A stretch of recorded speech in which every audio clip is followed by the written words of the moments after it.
Salut, je suis Erkan Normandie, j'ai 28 ans et j'ai une région parisienne. Je suis en thèse de mathématiques et je suis également président de Nightline France. J'aurais tendance à dire que la santé mentale, c'est comment on se sent soi.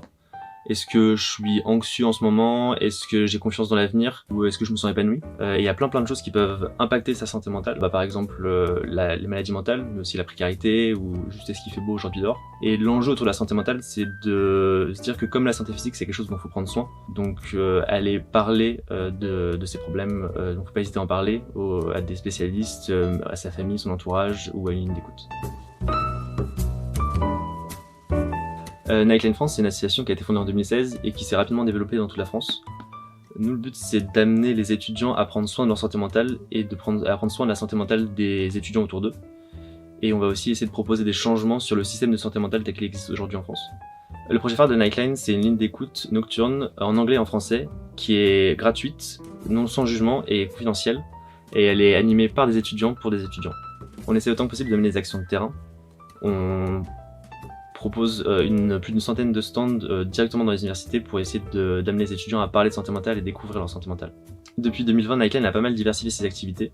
Par exemple, on recense l'ensemble des services psychologiques gratuits qui existent à destination des étudiants, que ce soit près de chez soi ou dans son université. L'objectif de Nightline, c'est d'améliorer la santé mentale des étudiants et des étudiantes. Nous, on a constaté une hausse du nombre d'appels depuis la création de la ligne d'écoute. Et notre but maintenant, ça va être de continuer à ouvrir des plateaux d'écoute dans l'ensemble des villes étudiantes. Du coup, depuis cette année, nous on propose une formation à destination des étudiants et des étudiantes pour qu'ils puissent se rendre compte quand quelqu'un va mal dans leur entourage et qu'ils puissent après derrière agir et orienter ces personnes-là. Nous on pense que c'est vraiment important de pouvoir continuer à diffuser cette formation parce que quand on va mal, c'est d'abord son entourage qui se rend compte que ça va mal. Pour nous, c'est une façon de valoriser l'aide d'étudiants à étudiants, ce que nous on va appeler l'aide par les pairs. L'association elle est animée par plus de 250 bénévoles qui sont répartis dans plusieurs villes étudiantes de France. Et à côté de ça, on est accompagné par une trentaine de salariés. Donc c'est aussi bien des communicants, des psychologues, mais aussi un pôle recherche qui va évaluer l'impact de nos actions. Et du côté de nos financements, c'est essentiellement des financements qui viennent du public, donc que ce soit les CROUS, les ARS ou les établissements d'enseignement supérieur. Et on a également quelques partenariats avec des fondations philanthropiques. À l'époque, Nightline n'avait pas pris l'habitude de coller des affiches de la ligne d'écoute dans les toilettes. Parce qu'en fait, c'est un des rares endroits où tu peux noter le numéro de la ligne d'écoute ou même juste te renseigner sans te sentir jugé par ton entourage. Et du coup, c'est un peu comme ça que j'avais découvert Nightline dans les toilettes.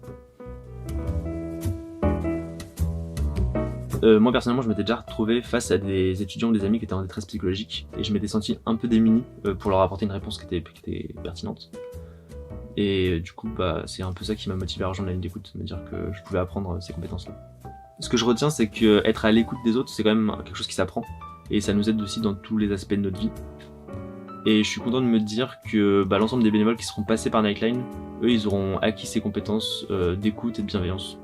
C'est chouette. Être président de Nightline France, c'est un peu faire plein de choses différentes. Déjà, on peut rencontrer des décideurs politiques ou des journalistes et pour leur parler de l'association et puis leur expliquer pourquoi c'est important de parler de santé mentale. C'est aussi de pouvoir réfléchir et structurer la stratégie sur le long terme de l'association avec le conseil d'administration. Avoir la chance de travailler avec une équipe de bénévoles et de salariés qui sont investis, qui mettent beaucoup d'énergie dans ces questions-là. Et ça, c'est chouette. Juste dire que si ça va pas parfois, c'est normal, ça arrive à tout le monde et que vous n'êtes pas seul. Faut pas hésiter à en parler autour de vous ou appeler à la ligne d'écoute. Il y aura toujours quelqu'un pour vous écouter.